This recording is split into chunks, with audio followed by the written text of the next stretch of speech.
how safe are these SGLT2 inhibitors in chronic kidney disease? Do we think we can use it to 25 EGFR? Dr. Mittal, you to start off with.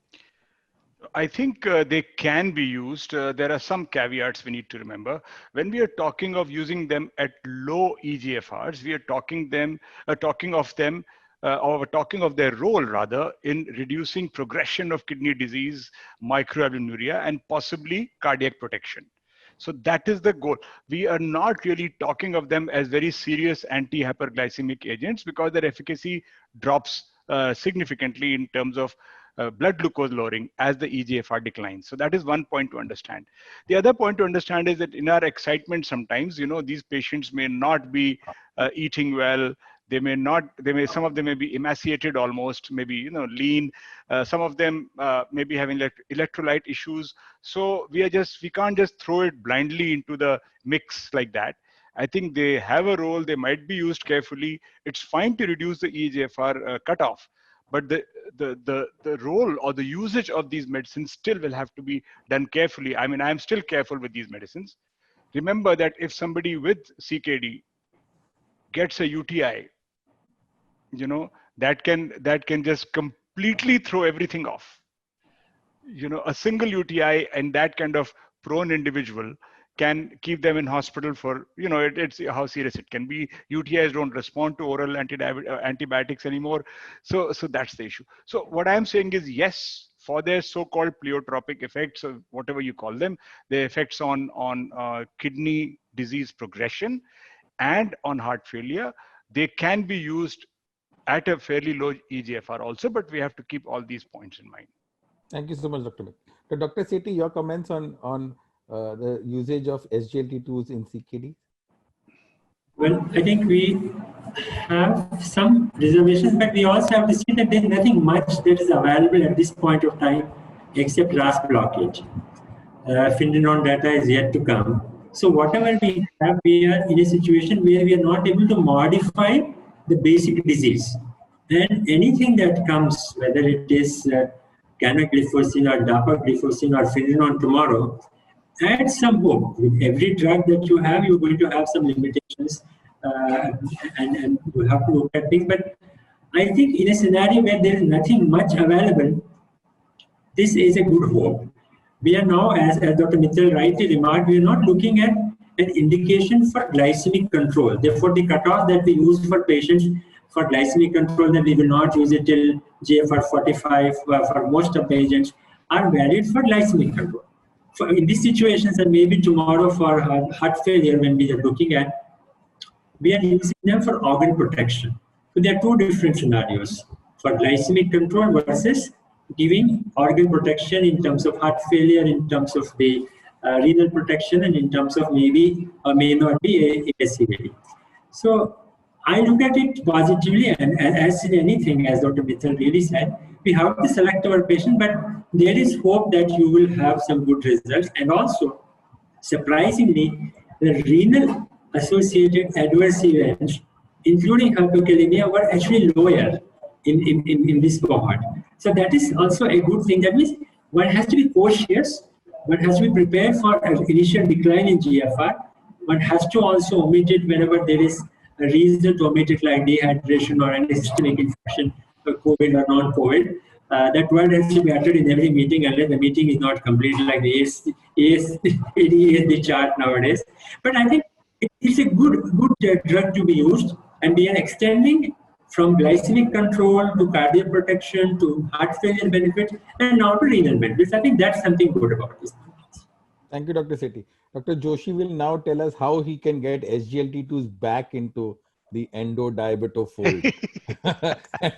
They will always stay with them. They will always stay with them. I don't think there is any challenge there. I think all outcome trials from 2015, starting with EMPA-REG, taught us two things. That these drugs work best in the severest cases. So more severe is the case, the better is the outcome result. That is what these trials have shown us, whether it is heart failure endpoint, kidney endpoint, whether it's heart failure endpoints. But later on, we have got data. This is what I'm talking from EMPA-REG. Now, 2020, what ESD has taught us with DAPA, CKD and other data, that they can be used at any time.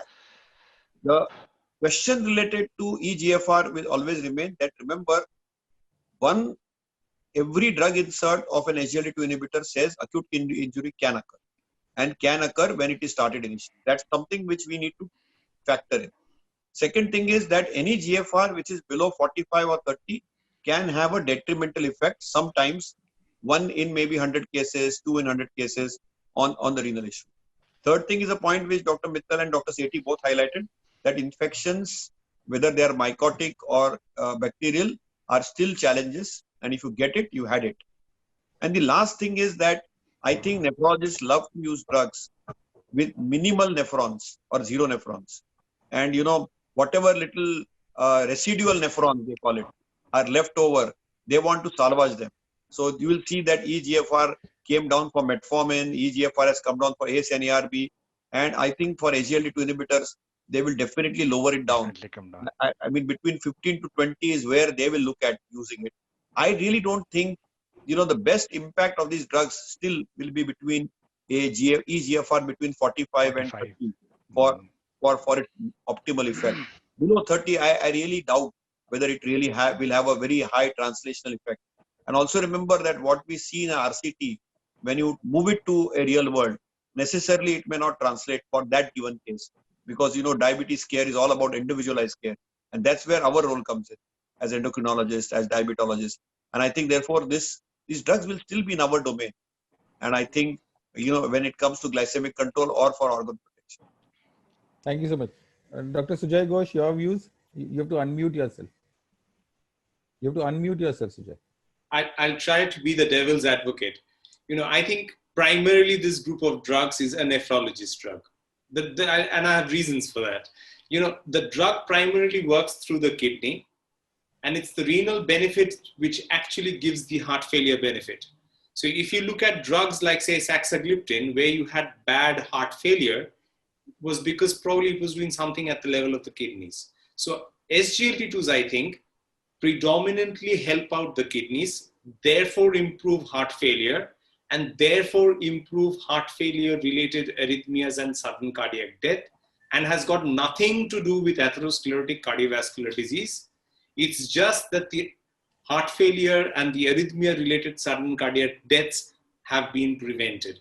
And if you look at the selection of patients in the various SGLT2 trials, you probably had more people with heart failure or underlying bad kidneys in the so-called secondary prevention cohort. Whereas in the primary prevention cohort, they usually tended to have better kidneys, less of heart failure, and therefore you did not have the reduction in the sudden cardiac death. So if you look at, for example, a trial like DAPA heart failure, DAPA CKD, Emperor reduced, in that you will see that the heart failure has improved dramatically and the cardiovascular death benefit has also happened. But you might then wonder and say, then why in Emperor did we not have that benefit of heart failure related deaths? Now, ASCVD and heart failure are two different kinds of diseases. For example, if it was truly working on ASCVD, it will be preventing only the more severe people. So people who've already had a heart attack, you're more likely to prevent a heart attack. Heart failure is not like that. If you have someone who's way down in the disease of heart failure, whatever therapy you give, you're not going to improve things. For example, somebody with an ejection fraction of 15, 20, whatever therapy you do, you will not be able to improve outcomes. So if you compare Emperor with, say, for example, DAPA heart failure, the reason Emperor did not get that cardiovascular and all-cause mortality benefit is probably because Emperor took sicker patients. That would be my take. As far as the kidneys are concerned, for the first time in almost 20 years, we now have a drug in addition to the ACE inhibitors and ARBs. And secondly, you have a drug which works even in non-diabetics. So the new trials of the SGLT2s are going beyond diabetes. As an endocrinologist, we should be proud that we've given the more so-called more intelligent cardiologists and nephrologists to drug to boast about.